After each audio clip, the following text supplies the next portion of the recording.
క్షమించు పవిత్ర. నేనెందుకు ఇలా చేస్తున్నానో నీకు తెలీదు. నిజం చెప్పే పరిస్థితిలో నేను లేను. చిటి, ఇంట్లో జరిగిన ఏ గొడవకి నువ్వు కారణం కాదు.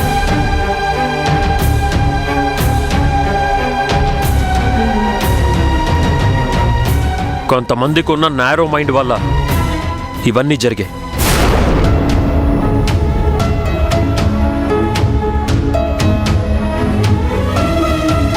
నువ్వు బాధపడకు. అది కాదు బావా, కనీసం నేను పెళ్లి చేసుకుని వెళ్ళిపోతే ప్రాబ్లమ్స్ అన్ని సాల్వ్ అవుతాయి అనుకున్నాను. నా బ్యాడ్ లక్ అది కూడా లేదు.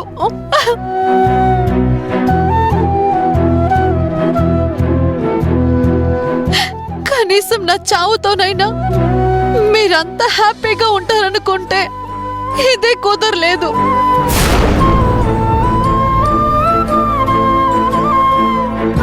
అయ్యో, ఏంటమ్మా?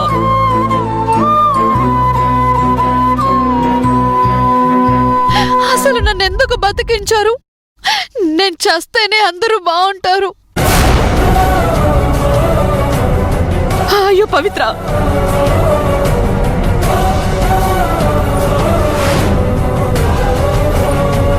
నన్ను చావనివ్వండి. I want to die. Pavitra, Pavitra ఏంటిది? చిటి, నో, చిటి, చిటి ఆగు. అమ్మా వద్దమ్మా. అయ్యో చిటి, చిటి నో.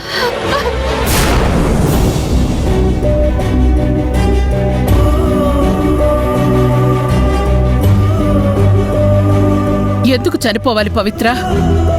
చావు మనల్ని వెతుక్కుంటూ రావాలి అంతే తప్ప మనం దాన్ని వెతుక్కుంటూ వెళ్ళకూడదు.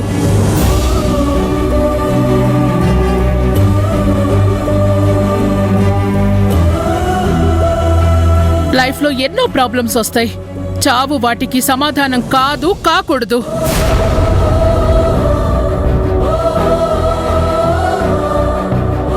నాకింకేం మిగిలిందని పోయిందని చనిపోవాలనుకుంటున్నావు?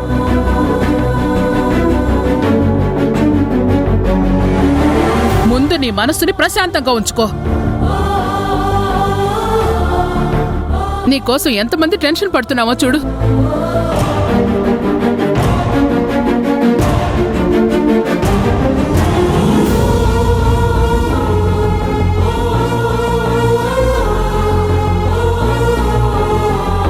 నువ్వు సంతోషంగా బ్రతకాలని మేమందరం కోరుకుంటున్నాం.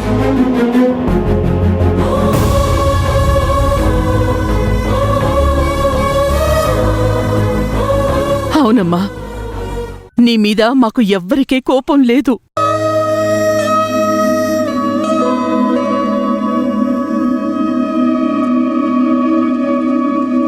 చిటి, నీకేమైనా జరిగితే అది నా వల్లేనని నేనెంత గిల్టీగా ఫీల్ అవుతానో తెలుసా?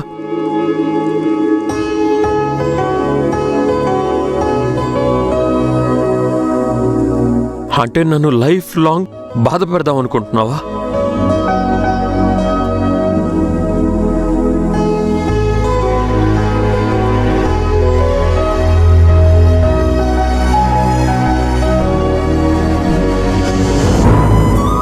నీకు లోపల ట్రీట్మెంట్ జరుగుతుంటే ఆ గుమ్మం బయట నేను నరకం అనుభవించాను.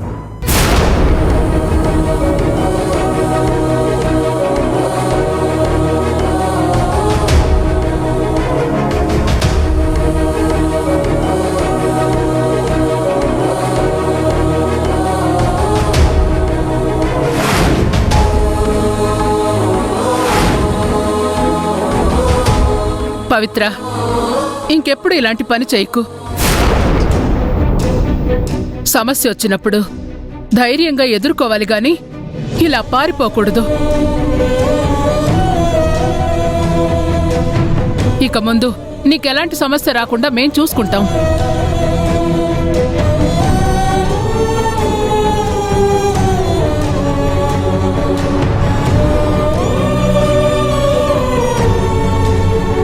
అది కాదా ఆంటీ, నేను ఫారెన్ లో హ్యాపీగా బతికాను.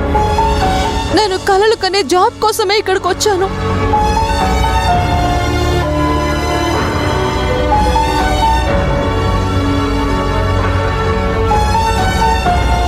బావతో ఉన్న చనువు కొద్దీ క్లోజ్ గా ఉన్నాను.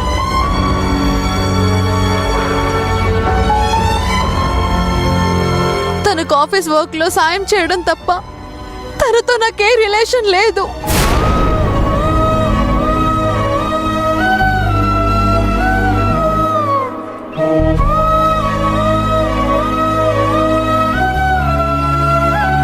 కానీ ఏ ఆడపిల్ల మోయకూడని నిందలు మోసాను.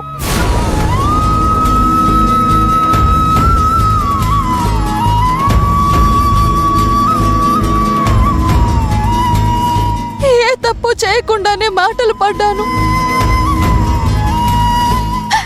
ఇంకెంతకాలం, ఎంతకాలం?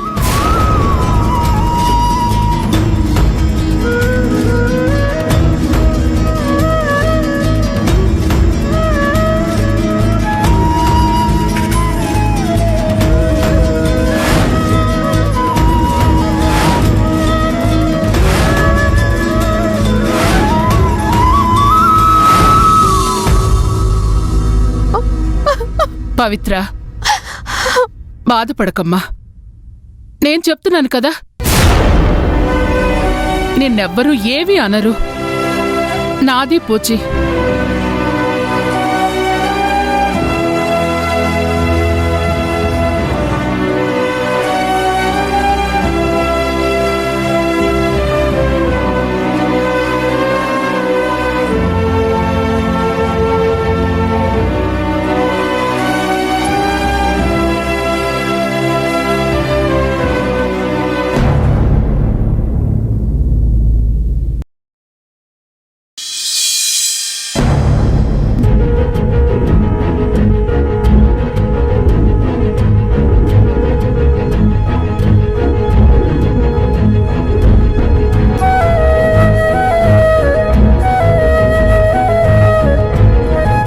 దయవల్ల గండం గడిచి పవిత్ర మనకు దక్కింది. కాని తనిప్పుడు చాలా బాధలో ఉంది.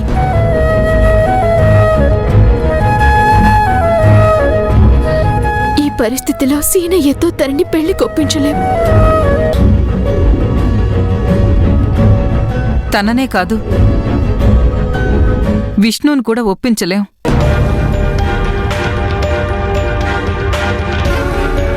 జరిగిన దానికి విష్ణు చాలా కోపంగా ఉన్నాడు.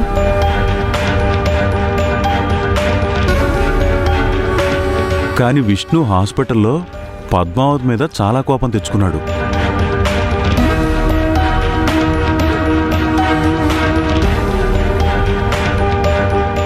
ఆ కోపం పవిత్ర మీద ప్రేమగా మారే అవకాశం ఉందేమో.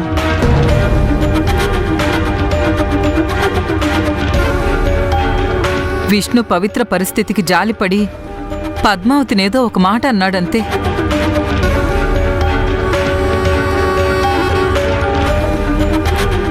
అంతేకాని ఆ మాత్రానికే పవిత్రని ప్రేమిస్తున్నాడని అర్థం కాదు.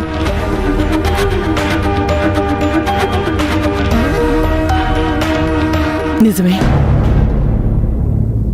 విష్ణు అంత కోపంలోనూ పద్మావతి తనని అపార్థం చేసుకుందనే బాధపడ్డాడు. అంతేగాని విడిపోతానో విడాకులిస్తానో అనలేదు.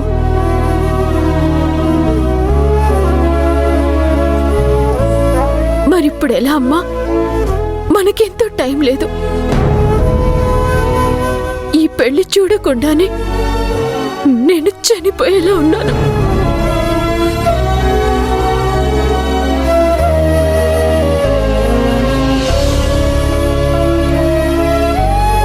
తను రావడం వల్లే ఇంట్లో ఎన్ని మార్పులొచ్చాయని పవిత్ర కూడా ఫీల్ అయిపోతుంది. ఈ పరిస్థితిలో తన దగ్గర పెళ్లి టాపికే తేలేం. ఒరే, నువ్వు నోర్మీరా. అమ్మా పద్మావతి, నీ ప్రశ్నలకి నా దగ్గర సమాధానం ఉంది.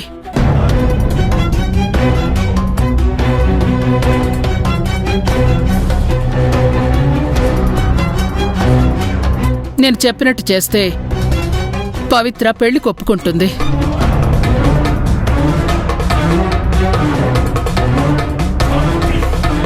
అక్క, మాయ చెయ్యాలని చూడకు. ఎందుకంటే పవిత్ర ఇప్పటికీ మనందరి మీద కాస్తో కూస్తో కోపంతో ఉంది.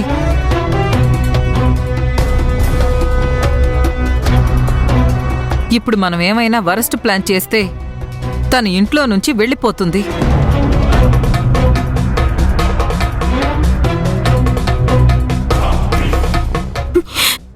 అవునత్తయ్య, మనం పవిత్రని మాయ చేయాలనుకుంటే అది కుదిరే పని కాదు. తను ఇప్పటికే నిందలు మోస్తున్నానని, తను తప్పు లేందే శిక్ష అనుభవిస్తున్నానని ఫీల్ అవుతుంది.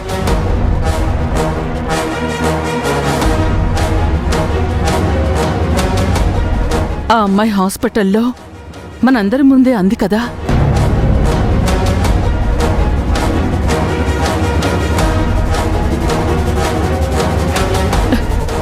ఇప్పుడు తనకి ఈ పెళ్లి మీద ఏమాత్రం ఇంట్రెస్ట్ లేదు.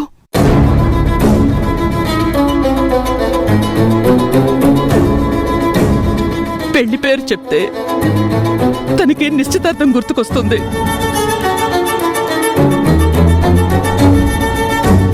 ఆ రోజు ఏ ఆడపిల్ల పడకూడని మాటలు పడింది.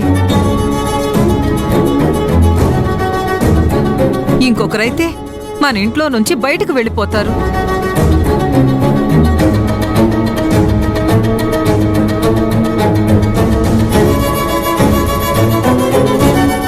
కానీ తను మన మీద గౌరవంతో ఇక్కడే ఉండిపోయింది. తననింకా బాధ పెట్టడం మనకి న్యాయం కాదు.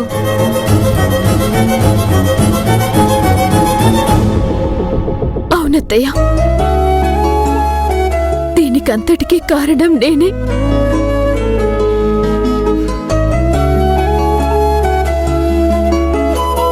నేను కేవలం సీనయ్య గురించి మాత్రమే ఆలోచించాను.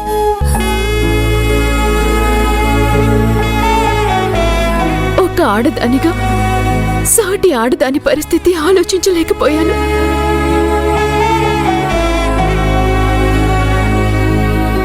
ఇది ముమ్మాటికి నా తప్పే.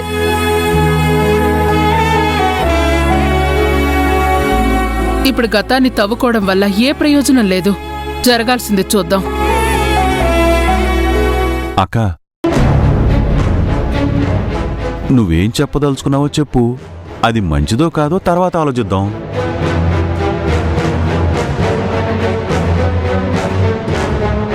ఇంతవరకు విష్ణు పవిత్రుల పెళ్లి చేయడానికి ఏవేవో చేశాం. అవేవీ వర్కౌట్ అవ్వలేదు. ఇప్పుడు నిజం చెప్పేద్దాం.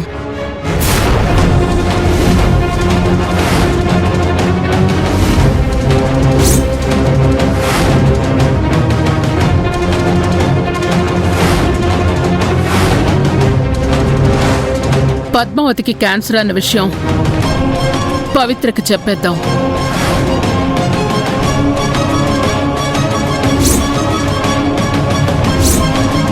తనెక్కువ రోజులు బ్రతుకుదని, తన ఆఖరి కోరిక విష్ణు పవిత్రల పెళ్ళని చెప్పేద్దాం.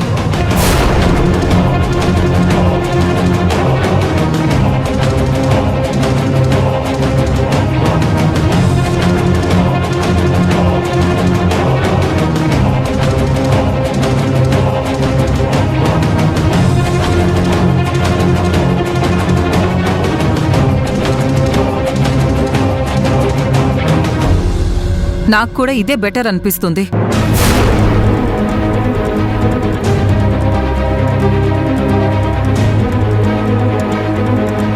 జాలి, సానుభూతి అనే ఫీలింగ్స్ అన్ని ఎమోషన్స్ కంటే పవర్ఫుల్.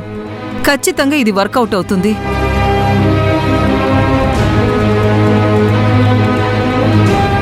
నిజమే, కానీ తను విష్ణుని ఫ్రెండ్గానే చూస్తున్నానని చెప్తోంది కదా.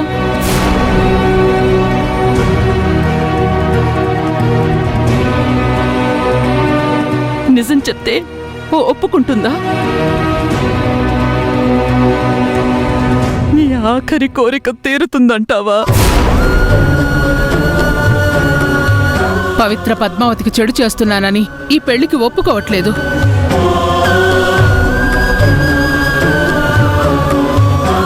కాని పద్మావతి పరిస్థితి తెలిస్తే ఖచ్చితంగా ఒప్పుకుంటుంది.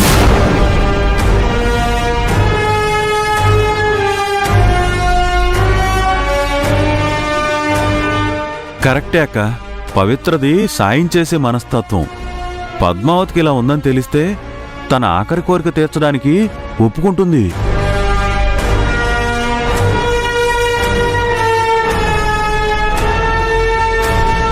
అవును, నిజం చెప్పడం వల్ల పవిత్ర ఖచ్చితంగా పెళ్లికి ఒప్పుకుంటుంది.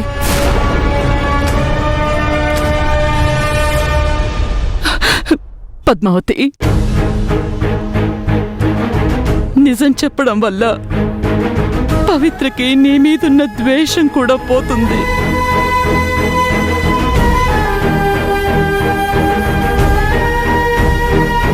వెళ్ళి నీ జబ్బు గురించి, ఏ పరిస్థితుల్లో నువ్వు విష్ణుని తనని అనుమానించావో చెప్పు.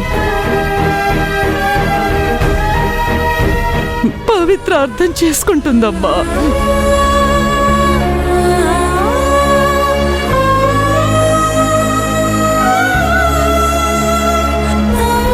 అవును పద్మావతి, ఇలా చేయడం వల్ల పవిత్ర మనసు మారుతుంది.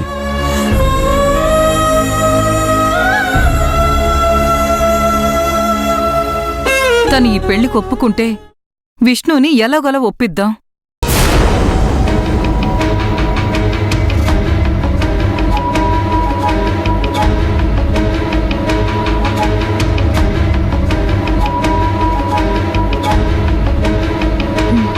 పదండి.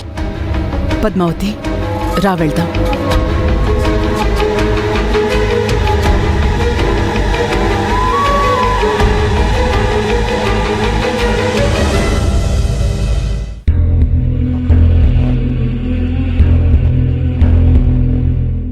సమస్య వచ్చినప్పుడు ధైర్యంగా ఎదుర్కోవాలి గాని ఇలా పారిపోకూడదు. పవిత్ర, బాధపడకమ్మా. నేను చెప్తున్నాను కదా, నిన్నెవ్వరూ ఏవీ అనరు. నాది పూచి.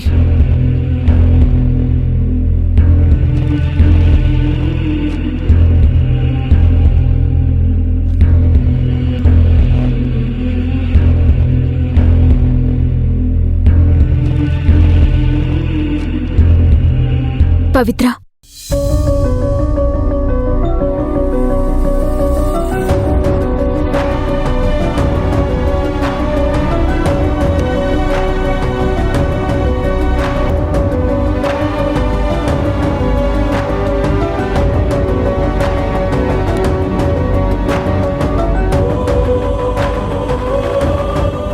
పవిత్ర,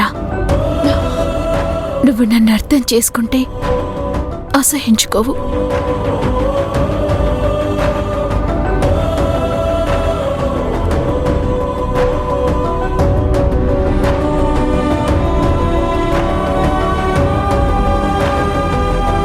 నిజానికి నీ తప్పేమీ లేదు.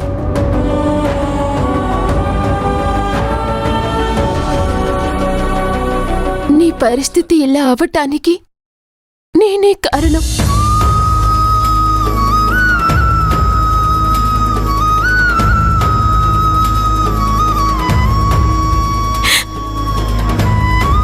నన్ను క్షమించు.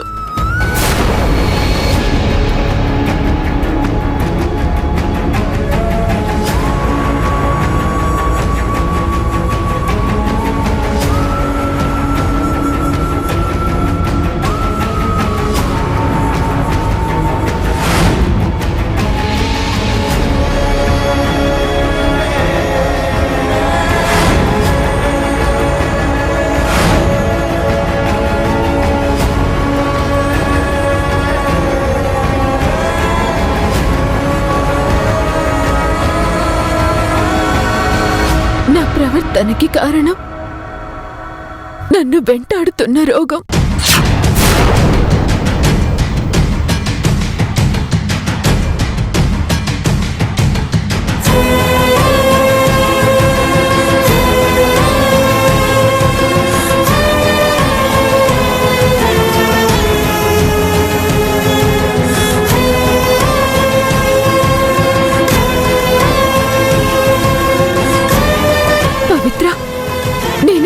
కావాలనే గొడవలు చేశాను.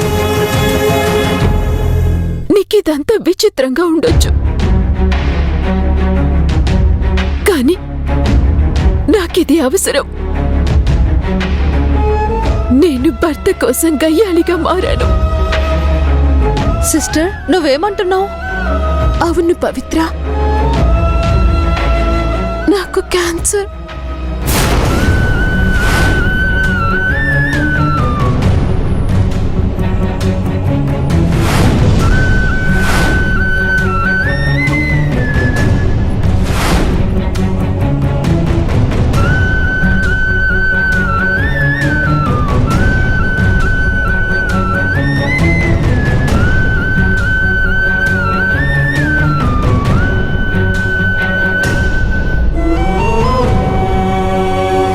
అది కూడా అడ్వాన్స్ స్టేజ్.